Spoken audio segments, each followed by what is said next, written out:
Hi hello నమస్తే friends అందరూ ఎలా ఉన్నారు? ఈరోజు మా శివాలయంలో నందీశ్వరునికి అభిషేకం చేస్తున్నామండి. ఇలా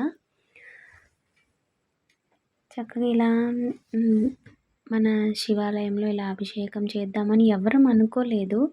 సో ఎందుకు నా మాటల మీద అభిషేకం చేస్తే చాలా మంచిదండి ఈరోజు అని చెప్తే, ఎప్పుడూ చూడలేదు కదా అని చెప్పేసేసి ఇంకా అప్పటికప్పుడు అనుకోని మేము ఇలా చక్కగా శివాలయంలో అభిషేకం కిట్ తెచ్చేసుకొని ఇలా స్వామి పంతులు గారు మంత్రాలు చదువుతూ ఉన్నారనమాట. మేము ఇట్లా అభిషేకం చేస్తూ ఉన్నామండి. లైఫ్లో ఒక్కసారైనా సరే ఇలా అభిషేకం చేసినా చూసినా సరే మనకి ఎన్ని కష్టాలు ఉన్నా ఆ శివయ్య కృపతో మనం గట్టెక్కుతామండి. ఏదో చిన్న చిన్నవి కూడా తరిమి కొట్టే అద్భుతమైన అభిషేకం అండి. మనకి ఎప్పుడైనా సరే ఎటువంటి కష్టాలు వచ్చినా సరే ఇరుగు పొరుగు వాళ్ళకి చెప్పడం కన్నా ముందు స్వామికి చెప్తే చాలా మంచిదండి. మన అమ్మ నాన్నతో ఏదైనా మనం షేర్ చేసుకుంటాం కదా.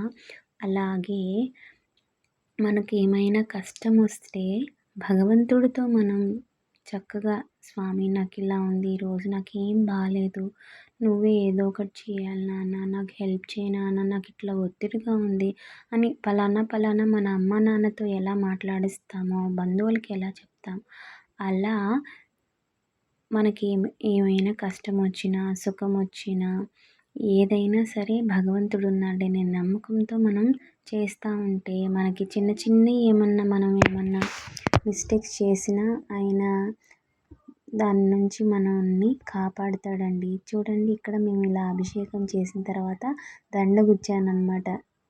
ఇలా దండ గుచ్చేసి స్వామికి ఇలా రెడీ చేసి, స్వామి నువ్వు ఎంతో అందంగా ఉన్నావో తెలుసా, ఈరోజు హీరో, అసలు నువ్వు నందీశ్వర, నువ్వు అసలు హీరో అయిపోయావు, ఇప్పుడు నువ్వు శివయ్య నిన్ను చూస్తున్నారు, అసలు మేము ఎంతో హ్యాపీ అయిపోయాము అని చెప్పంగానే పువ్వు ఇట్లా పడిపోయింది చూసారు. ఇప్పుడు ఇలా పడిపోయింది. ఓం నమ శివాయ నమ పార్వతీపతయే హర హర మహాదేవ శంభో శంకర.